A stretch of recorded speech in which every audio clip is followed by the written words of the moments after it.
हम त बोलौनी एक जगह रहवैया हो। हम त बोलौनी एक जगह रहवैया हो।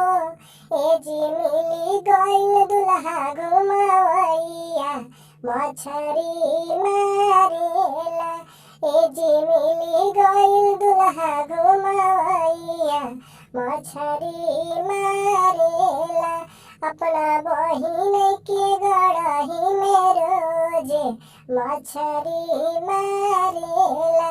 अपना बहिन के गड़ही में रोजे मछरी मारेला। ओही रे गड़हिया से चरंगा निकालेला हो।